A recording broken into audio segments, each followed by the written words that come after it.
India is on a 21-day lockdown right now, and luckily I already started preparing a couple of weeks ago. In case you missed that video, I have linked it down in the description below. But today I am sharing with you what I eat in a day during a 21-day lockdown. I absolutely adore Indian food, but the reality is that currently our resources are limited, but that doesn't mean you cannot eat well. So by sharing what I eat in a day through this video with you, I hope to get you inspired to still keep eating well and take care of yourself during this 21-day lockdown. In case you're not yet subscribed to my channel, make sure to click the subscribe button. Also click the little bell icon to get the notifications whenever I post a new video, and don't forget to put a thumbs up. Before we get into the video, I'd like to request your attention for an urgent issue.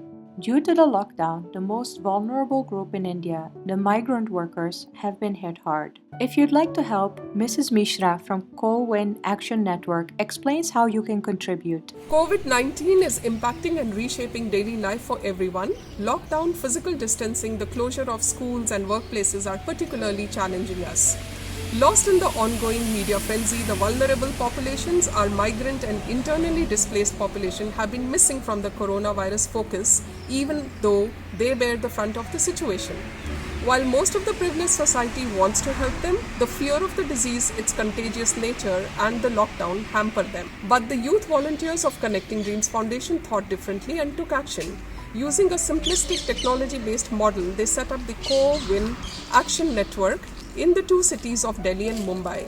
Within 1 week, this old network is spreading rapidly now to the Delhi NCR, Maharashtra, neighboring states of UP, Haryana and Gujarat, and even the Northeast. These young volunteers are providing to the migrants fresh food, dry food, water, sanitizers, medicines, and even counseling help. With so many people to help, resources and fundings are obviously stretching thin. I would like to appeal to you to donate generously to the cause.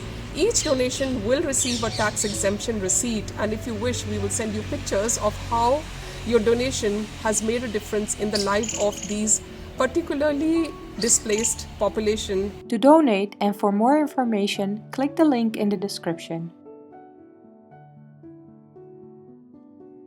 For breakfast, I really like my meal to be, first of all, fast, but also, second, very wholesome. Smoothies have been my go-to breakfast for years whenever I'm not traveling, so whenever I am at home. However, when I just started having smoothies for breakfast, I always struggled for it to be filling enough and not get hungry soon after my breakfast. What I discovered is that you need to have a combination of carbs and protein for the best nutritious and filling combination. In India, curd next to milk is the most easily available type of protein for a smoothie. Curd is a variety of yogurt which also has some probiotic benefits. I do add an extra vegan protein powder with elaichi or cardamom flavor because I work out 6 days in the week and I need extra protein to feed my muscles. Finally, I add a fruit, and from the research that I've done in the nutrients versus budget department, a papaya is the best value for your money. It has a lot of fibers but also a lot of vitamin C, and it's quite cheap in India. A piece of 1 up to 1.5 kg will cost you 70 to 80 rupees, and I can usually get 4 or 5 smoothie portions out of one papaya. Especially in these times when we have to be careful with our health but also watch our budget, I have only praise for the delicious papaya. I also add a bit of water to make the smoothie less thick, and then it's time to blend. If I'm really in a rush, I'll just blend the protein powder in the curd and add the fruit on top. It's the same nutrients, but if you don't have a blender, this might also work for you.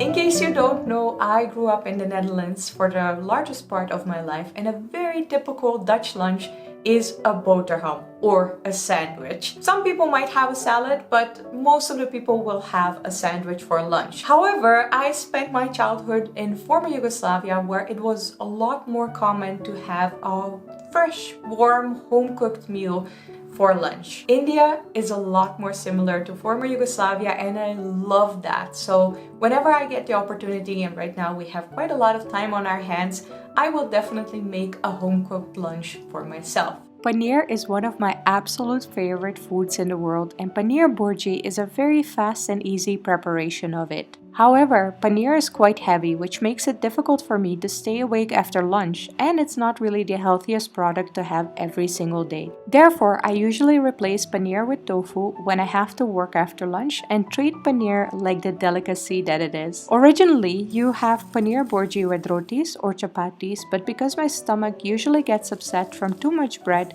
I really prefer to have it with plain rice. This is also a lot less work than making rotis, so always remember you can eat your food the way it feels best for your body, and as you can see, sometimes even make some strange combinations as long as it works for you. I'm just boiling the white rice in the rice cooker, and in the meantime we can make the paneer bhurji. The original recipe, which I've linked below, also calls for green chilies and ginger, but unfortunately the online store Big Basket cancelled my order due to the lockdown, so my friends, if you're missing some ingredients, it's okay. I'm adding a bit oil to the pan and letting the cumin seeds roast. Add the onion and stir fry it until it becomes translucent. Then add the garlic, and when the raw garlic smell disappears, add the tomatoes as well.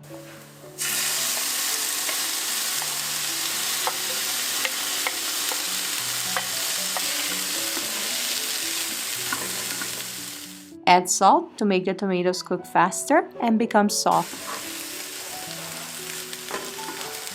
Next, add the turmeric or haldi, the lal mirch or the red chili pepper, and the garam masala.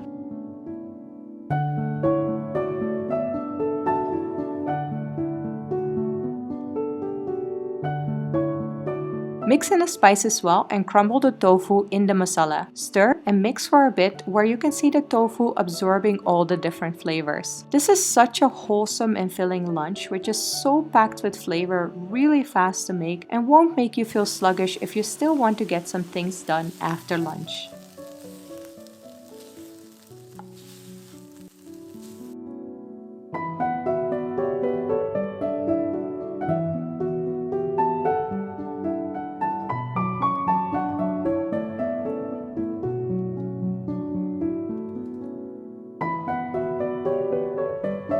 If I was a normal person, I would wait for a couple of hours to have my afternoon snack.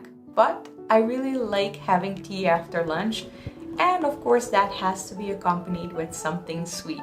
So just recently I tried Parle-G, the famous Indian biscuit, literally the stuff that childhood memories are made of for most Indians, and I loved it. I saw Veerdas talking about it in his Netflix special. In case you haven't seen it, you should really watch it. And I was like, why didn't I try Parle-G before? Then I tried it and I was like, oh my goodness, I have been missing out on this, and I've been having it every single day ever since. Another absolutely favorite snack of mine, if you are more into savory snacks, is from this brand Postcard of India. Now I've been trying this one from Tamil Nadu, which is a garlic crunchy chips, but they have so many more snacks. I also just love this snack brand for the philosophy that they have. They go out and discover the local snacks of India, and then you can order them and have them at home. Now it is a startup, so in these difficult times I definitely think it is very, very important to support any kind of business that you can. So I've linked them down in the description below. This is not sponsored at all. I just want them to get out of this crisis with us, because we are all in this together, my friends. Moving on to dinner, I'm cheating a little bit, but it is because of the same reason that I just mentioned before. All the restaurants in your neighborhood, all the startups, all the local businesses, they are going through a crisis, because obviously nobody's going to come to their establishments anymore. I know it's kind of risky to give this advice right now, but I hope you understand where I'm coming from, and I'm 100% sure all the businesses will definitely do their best to keep their meals sanitized.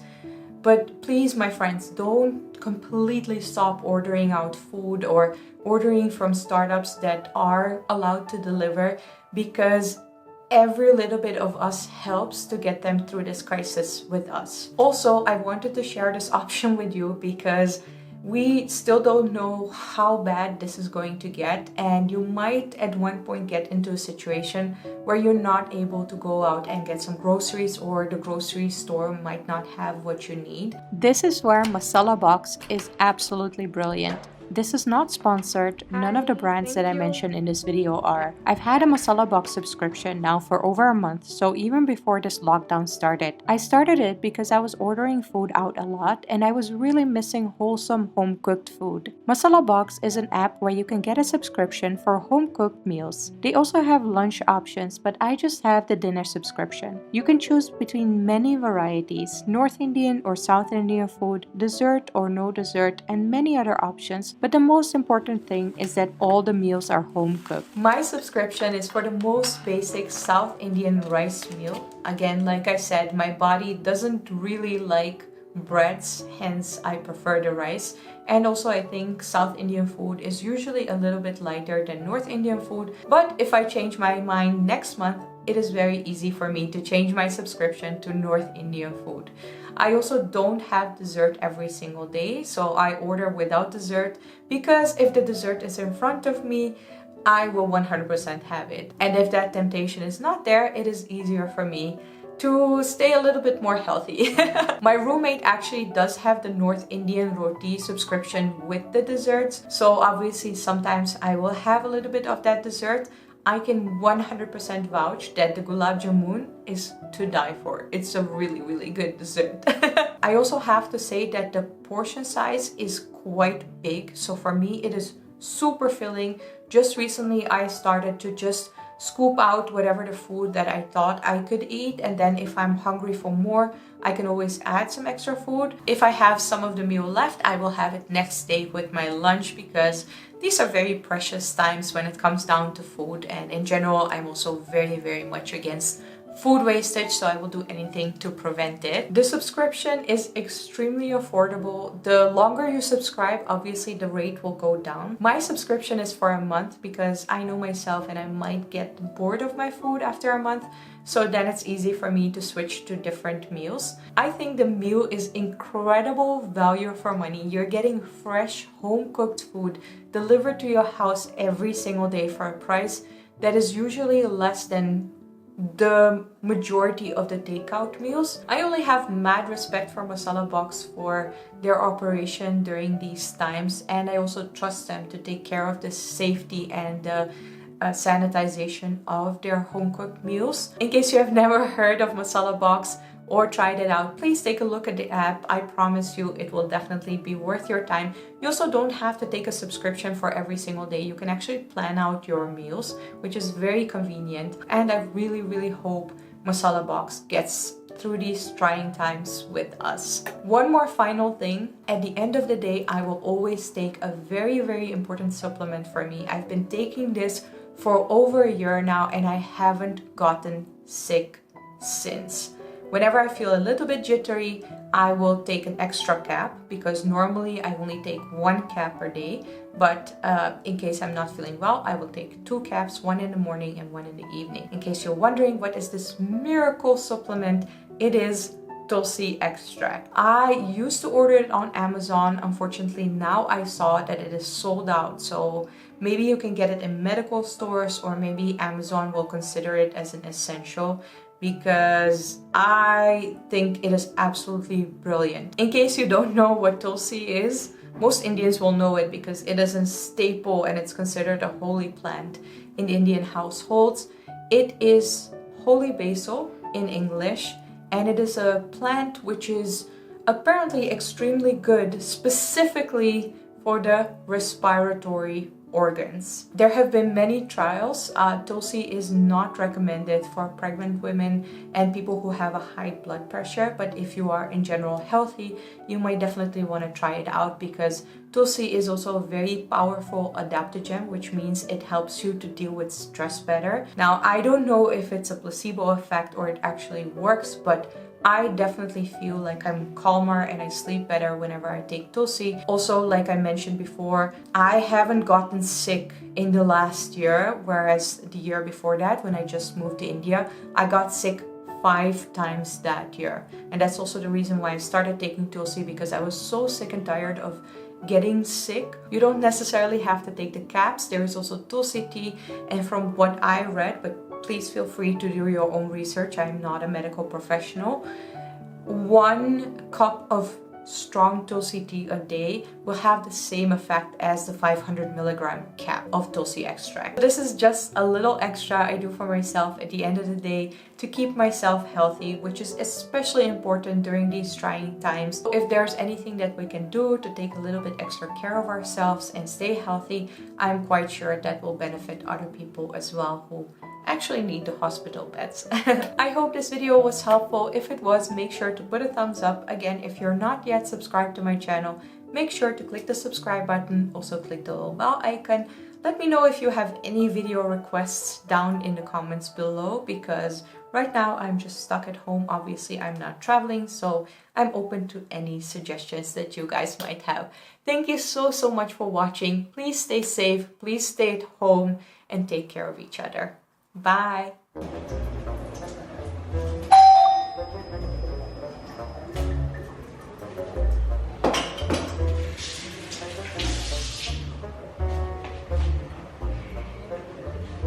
Let's be real, every time the bell rings, I'm like,